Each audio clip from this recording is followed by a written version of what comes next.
Lại 2, 3. Hello, xin chào tất cả các bạn đã đến với Hello, xin chào tất cả các bạn đã quay trở lại với Lùm Xùm Podcast. Mình là chị Lùm. Còn mình là Em Sùm. Hôm nay mình muốn nói về chủ đề mạng xã hội. Khi mà đề cập đến mạng xã hội thì là một cái chủ đề mà rất là phổ biến hiện nay. Thì giống như là bản thân chị á, là chị hiện tại chị đang sử dụng 2 nền tảng mạng xã hội. Đó là Facebook và Instagram. Còn em thì có bao nhiêu nền tảng mạng xã hội? Em thì em sử dụng Ít nhất là 3. Tại vì nghe đồn là mới là trở thành hot TikToker phải không? em thì em dùng Instagram với lại Facebook. Mà gần đây á, nói chung là em rất là kiểu như đấu tranh tư tưởng để có nên làm TikTok hay không. Nhưng mà em thấy là trên TikTok á, cũng có nhiều cái content hay, có nhiều nội dung hay, cho nên là Em đu theo. Em đu theo. Quên, em có YouTube nữa. Thì nếu như mà mọi người chưa biết á, thì YouTube của mình là Philip Lê nha mọi người. Còn Instagram của mình là Nino Mars. Facebook của mình là Việt Phương Lê, hoặc là fanpage của mình là Philip Lê. Được rồi. Chấm dứt cái thời gian quảng cáo. Chị phải để cho em quảng cáo chứ. Thì bây giờ em có thể chia sẻ với lại tất cả mọi người là em đã sử dụng mạng xã hội được bao nhiêu lâu, và cái số lượng subscriber cũng như là follower của em ở trên các nền tảng nó như thế nào không? Em thì em xài Instagram từ lúc mà Instagram mới ra đời được khoảng mấy tháng á, là em sử dụng Instagram, hình như là hồi lâu lắm mà 2010 hay 2011, 12 gì đó, thì tầm đó. Follower của em á, thì không có nhiều, nó cứ lên từ từ. Nhưng mà kể từ ngày mà em sử dụng YouTube á, em có nhiều video trên YouTube á, thì cái lượng follower của Instagram em tăng lên rất là nhiều, tăng lên mấy chục ngàn một năm luôn. Còn ở trên YouTube á, thì em được 139, gần 140 ngàn người đăng ký để coi video của em. Do là em không có đăng video thường xuyên á, cho nên là cái lượng mà người đăng ký cũng không có cao lắm. Và những cái người mà coi em là những cái người mà rất là thích cái nội dung của em, nên người ta mới coi. Còn ở trên fanpage của em á, là thường em sẽ chia sẻ những cái nội dung nào mà em không có thể chia sẻ được trên Facebook cá nhân, hoặc là trên YouTube, hoặc là trên Instagram, thì em chia sẻ lên để cho mọi người biết thêm về em. Còn ở trên Instagram á, là một cái nội dung khác hoàn toàn luôn. Thì Instagram em thấy là cái cách mà nó thiết kế rất là đẹp để cho người ta post hình, cho nên là Instagram của em giống như là một cái gallery đời sống của em vậy. Em không có đăng hình tùm lum tùm lá hết, chỉ đăng những cái đẹp nhất về em, về New York. Thì lâu lâu em cũng có post về YouTube nữa. Còn TikTok á, thì mọi người hãy lên TikTok của mình Quảng cáo cho tôi quăng cái micro đi. khám phá một cái nội dung khác cho mọi người. Còn chị xài Instagram và Facebook, chỉ 2 nền tảng đó thôi. Tại vì chị thấy cái lứa tuổi chị nó cũng phù hợp với 2 nền tảng đó thôi, chứ chị không có thể nào trở thành một TikToker như em. Cho nên là tại vì chị thấy cái kiểu mà em quay TikTok á, chị mệt quá, mất thời gian. Ngày hôm qua mọi người tụi mình làm bánh, thì là Nino làm một cái bánh flan và một cái bánh lớp bánh bông lan ở phía trên. Thì Nino nói là cái bánh nó làm rất là nhanh, trong vòng 20 phút thôi. Thì thật ra có thể là cái quy trình làm bánh nó 20 phút, nhưng mà khi mà bạn trở thành một TikToker thì cái câu chuyện nó không gói gọn trong 20 phút nữa mọi người. 2 tiếng đồng hồ chưa có bánh ăn, cơm nước chưa chuẩn bị hết đó. Cho nên là mình thì mình yếu trong cái khoản đó, cho nên mình không dám chơi TikTok. không phải là mình yếu, mà mình không có kiên nhẫn đó mọi người. Yếu thì đó, tao nói tao yếu vậy đó. Còn trên Facebook của mình á, thì cái lượt theo dõi cũng là 120.000 người. Còn Instagram là tầm trên 50.000 người. Thì cái lượng các bạn mà theo dõi mình đó là phát triển theo từng năm. Có những cái người rất là lâu năm đã theo dõi mình từ cái lúc mà mình chưa có viết sách, biết mình qua 360 độ, Yahoo 360.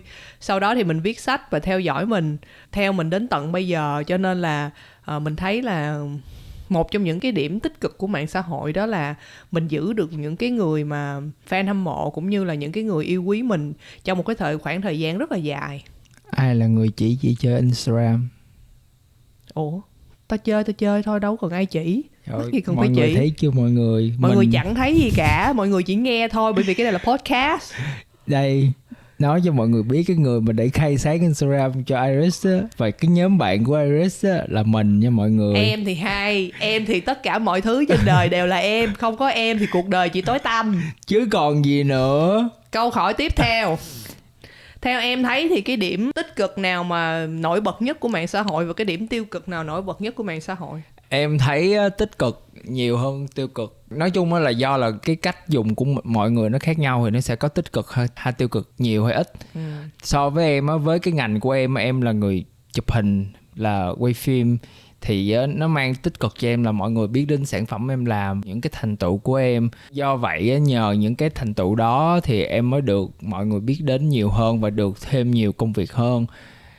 Một cái may mắn là khi mà em qua Mỹ á, thì nhờ cái YouTube của em và nhờ Instagram của em cho nên là em kiếm được rất là nhiều cái công việc và người ta rất là thích những cái đó, cho nên là theo em á, thì cái đó là một trong những cái tích cực. Nhưng mà ngoài cái việc đó ra thì em cũng nhận thấy được một phần tiêu cực là nó rất là phiền á, với lại nó làm cho mình bị cuốn theo quá nhiều. Hồi còn trẻ mình khá là rảnh á, cho nên là mình bị nó cuốn theo, mình cuốn theo nó luôn. Nhưng mà đến khi mà lớn rồi, kiểu như là em biết chia sẻ được cái thời gian của mình ra như thế nào á, thì em không có bị phân tâm bởi Instagram hay là Facebook nữa. Lúc nào làm thì làm, mà lúc nào chơi thì chơi. Nói vậy thôi chứ lâu lâu cũng chơi điên đảo. Biết rồi, khỏi quảng cáo. Nhưng mà em thấy là mấy bạn trẻ dạo này là bị cuốn nhiều quá, nhất là mấy các bạn đi học ở ghế nhà trường á, thì em nghĩ cái điều đó khá là nguy hiểm. Về cái mặt tích cực á, như chị đã nói ở trên đó, là nó giúp chị giữ được những cái bạn fan hâm mộ mà lâu năm của chị. Và hơn thế nữa là những cái người bạn cũ như bạn cấp 2, cấp 3 thì mình đâu có cơ hội để mình gặp, để mình hỏi han hay như thế nào đâu. Nhưng mà mạng xã hội là một cái công cụ để mình biết là họ vẫn ở đó, họ làm gì và cuộc sống họ thế nào. Thì chị thấy cái đó cũng là một cái điểm hay của mạng xã hội. Và cũng giống như em á, thì là mạng xã hội cũng là một cái nơi mà để chị có thể mà kiếm tiền quảng cáo. Thì ai cũng vậy thôi, ai rồi cũng sẽ vậy thôi. Mạng xã hội là một cái nơi mà để mình có thể mình đưa ra những cái sản phẩm mới, những cái bài viết hay để chia sẻ đến với mọi người. Ngày xưa là lúc mình còn độc thân thì mình chia sẻ về tình yêu, về làm sao mà để có người yêu các thứ. Sau này thì khi mà mình lấy chồng rồi thì mình lại chia sẻ về vấn đề hôn nhân, hay là có con rồi thì mình lại chia sẻ về cái cách nuôi dạy con. Thì chị thấy cái đó cũng là một cái hay, giảm stress, hay là một cái để kết nối rất là nhiều người.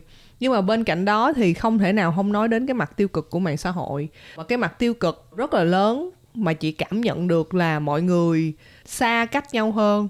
Bởi vì mình lười nói chuyện, mình lười đối thoại, mình phụ thuộc quá nhiều vào cái màn hình điện thoại.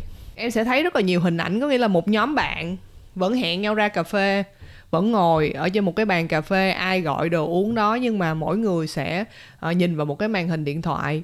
Chị thấy nó bị thiếu sự thảo luận, thiếu đi những cái khoảnh khắc mà đối diện, mà nhìn vào mắt nhau. Rồi dần dà mình sẽ mất đi sự cảm thông, mình lười chia sẻ, mình ngại giải thích, thì các mối quan hệ của mình sẽ bị nhạt dần. Ôi, những cái người mà hẹn nhau mà cầm điện thoại để nói chuyện là cũng phải xem lại cái tình bạn đó luôn nha. Chứ mà nếu mà vui cuốn hút với nhau là em nói thiệt chị, em buông điện thoại em nói chuyện liền luôn. Mà chị thấy cái đó nó khá là phổ biến hiện giờ.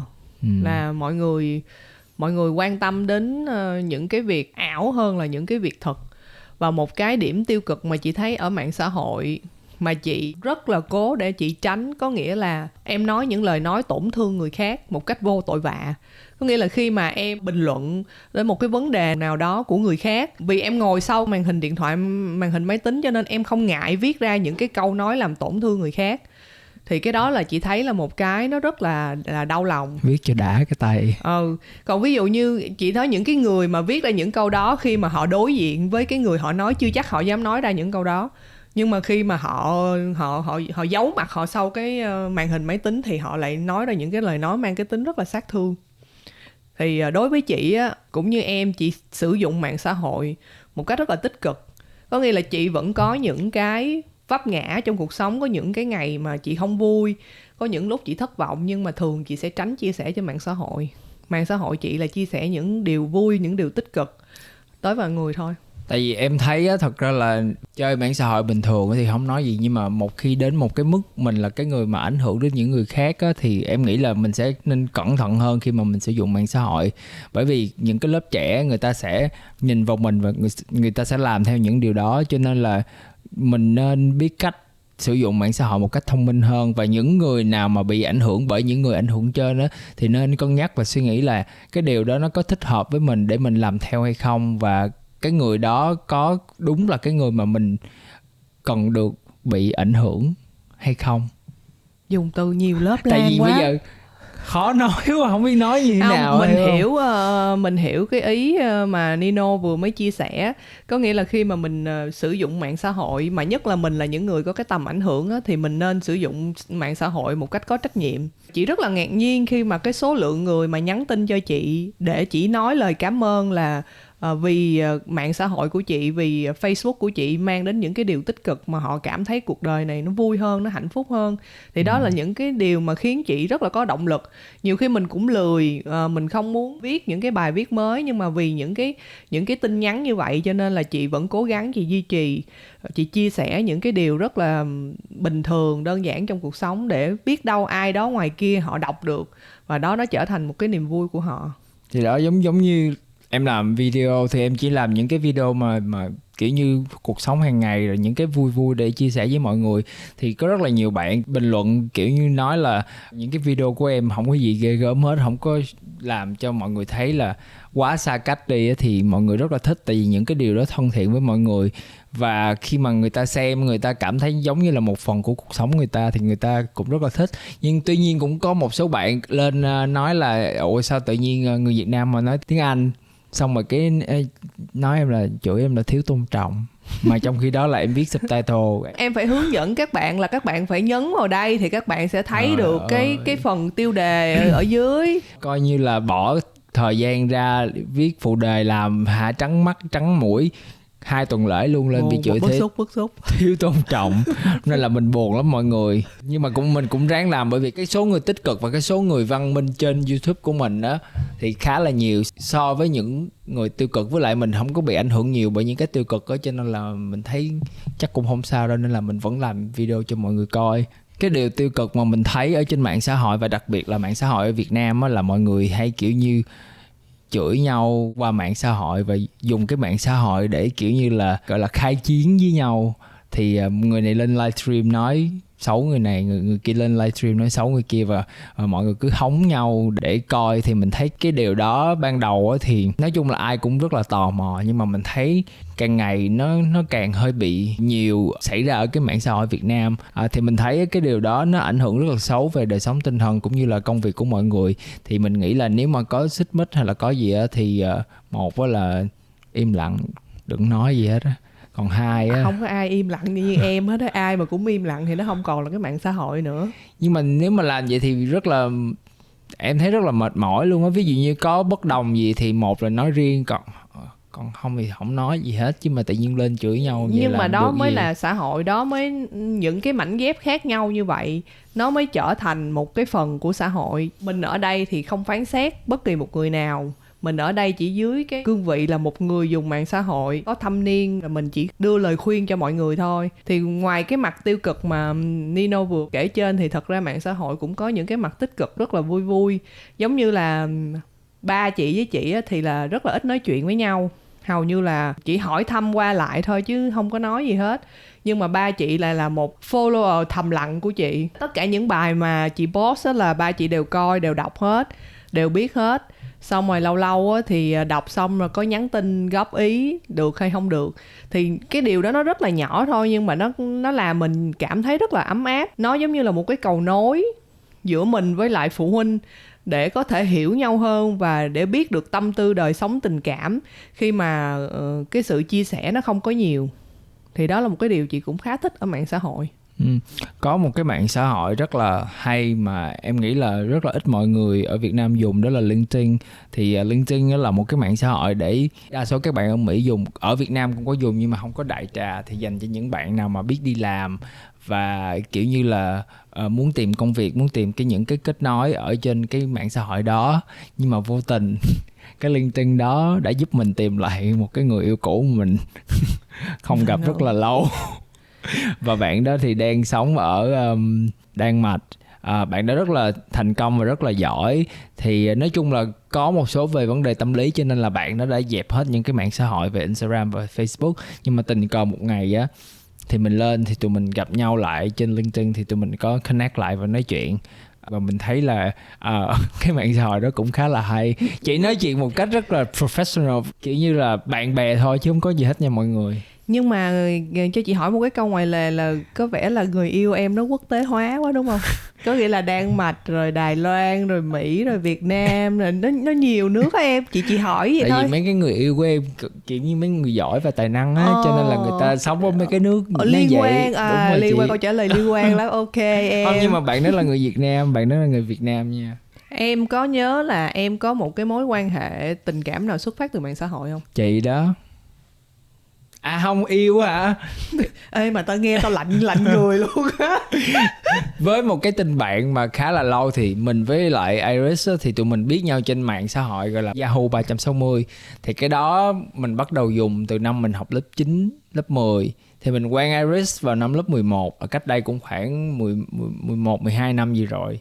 Và mình không nghĩ là những cái người bạn mà mình quen trên mạng xã hội thời đó sẽ đi theo mình và ủng hộ mình và bên mình cho đến những năm mà mình 30. Thì một trong những điều đó là một trong những điều mà mình rất là trân trọng và quý cái mạng xã hội mà mình đã dùng và đang dùng cho đến bây giờ. Còn cái tình cảm mà em có tìm được hay không á thì hình như là có Nhiều không? Nhiều dữ không hay là nhiều dừa? Nhiều dừa chứ có nhiều dữ. Tại vì em không có ăn tạp giống như chị. Chị không hề ăn tạp, chị rất chọn lọc. Bồ chị ta đẹp giỏi không nha. Ai mà lồng trên màn hình đó là chị chấm. Sau đó chị ghi xuống, xong đó chị lên chị tìm mạng xã hội, xong rồi chị đi target xong không rồi có chị nha cua. mọi người. Thường á là mình là toàn là người được cua thôi nha mọi người. Xong rồi mình là người bị bỏ luôn. Cua xong bỏ. Thật ra là đối với cá nhân chị thì chị lại không có nhiều cái chuyện tình cảm đó xuất phát từ mạng xã hội nha. Chị rất là ít, hầu như không có luôn á. Hình như là tất cả những người yêu em từ mạng xã hội ra. Từ là tại vì á người ta biết đến em là do những cái công việc mà em làm, và người ta yêu thích em bởi vì những cái thành tựu mà em làm ra, cho nên người ta mến em. Và sau đó tụi em mới gặp nhau ở ngoài và bắt đầu mới đi đến tình yêu. Còn chị là đi lất phất lơ phơ ngoài đường xong có bồ. Không, chị là giả bộ đi lất phất lơ phơ ngoài đường, biết người ta rồi nhưng mà giả bộ. Ủa, ái tình phải có chiêu trò. Về phần ái tình chiêu trò chúng ta sẽ chia sẻ ở một cái podcast hoàn toàn mới nha mọi người. Bây giờ mình sẽ quay lại cái chủ đề mạng xã hội ngày hôm nay. Đối với những người mà dùng mạng xã hội á, thì mình muốn chia sẻ những cái số liệu mà có thể là mọi người chưa bao giờ biết qua, là có khoảng 3,5 tỷ tài khoản mạng xã hội đang được dùng, và cứ mỗi 6 giây thì lại có một cái tài khoản mạng xã hội mới được thiết lập ra. Và trung bình á, mỗi người sẽ có tầm khoảng 7 cái tài khoản mạng xã hội, và mỗi người dành ra khoảng chừng 140 phút mỗi ngày để truy cập mạng xã hội. Nói những con số trên để các bạn thấy được cái tầm ảnh hưởng rất là lớn đối với mạng xã hội hiện nay. Cho nên khi mà sử dụng mạng xã hội thì chúng ta hãy trở thành một người sử dụng thông minh và có trách nhiệm. Nói chung là tất cả những cái mạng xã hội đều có mặt tốt và mặt xấu hết. Nhưng mà mình có một điều mình rất là lưu ý là các bạn dùng mạng xã hội theo cái cách mà các bạn muốn. Nhưng mà mình khuyên là mình nên theo dõi những cái người nào mà mình có thể học được, những cái người nào mà mình có thể làm gương được, để cho cái công việc và cái con đường học tập hoặc là cuộc sống của mình nó phát triển một cách tốt hơn, thay vì bạn dành thời gian để follow, để theo dõi những cái người mà kiểu như bốc đồng mà hay chửi người này chửi người kia. Thì mình thấy là theo dõi những cái người đó, mình biết là mọi người theo dõi vì mục đích giải trí, nhưng mà nếu mà mọi người theo dõi nhiều quá thì nó sẽ làm cuộc sống của mình đi theo một cái chiều hướng tiêu cực, và mình thấy là mất thời gian để theo dõi những cái người ảnh hưởng như vậy. Mình biết là có rất là nhiều bạn follow mình và gửi tin nhắn riêng để tìm những cái lời khuyên trong cuộc sống. Thì mình luôn chia sẻ với các bạn ở trên mạng xã hội á, là riêng với những việc tình cảm á, là mình tuyệt đối mình không tư vấn. Tại vì á, bạn là người trong cuộc, bạn sẽ hiểu rõ những cái vấn đề bạn gặp nhất trong cái chuyện tình cảm. Khi mà bạn đặt cái câu hỏi đó ra với người thứ ba thì mình tin rằng bản thân bạn cũng đã có câu trả lời. Còn đối với những bạn mà gặp vấn đề về cuộc sống gia đình hay những cái nỗi buồn hoặc là những cái việc hướng nghiệp của các bạn, mà nếu các bạn có thắc mắc hay các bạn cần một lời khuyên á, thì mình rất là sẵn sàng để mình trả lời những câu hỏi như vậy. Cho nên là những bạn nào mà nhắn tin cho mình mà mình không có trả lời thì các bạn đừng buồn nhé. Tại vì các bạn biết sao không, chị mình bận cho con bú mỗi ngày cho nên là không có thời gian. Bé nó 2 tuổi rồi. Ủa thì vẫn bú mà. Bú gì? Bú bình. Ok em. Chứ không có thời gian trả lời mọi người, cho nên là mọi người thông cảm cho chị mình nha. Để kết lại cái podcast lần này á, thì mình vẫn muốn nhấn mạnh về cái chuyện là mạng xã hội tốt hay xấu là do thái độ của người sử dụng.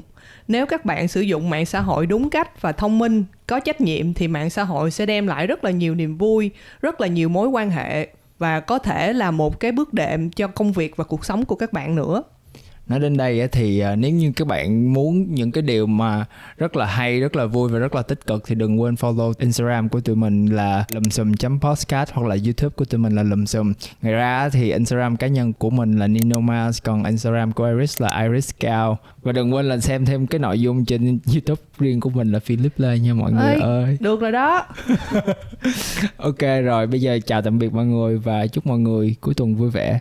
Bye. Vậy nha. Đi. Ủa vậy nha, hay vậy đi. Vậy đi. Hẹn gặp lại mọi người ở podcast tiếp theo. Bye. Bye. Vậy đi. nha. Nha hoài, tao mệt quá. Lại đi. Bye. Vậy Vậy đi. đi.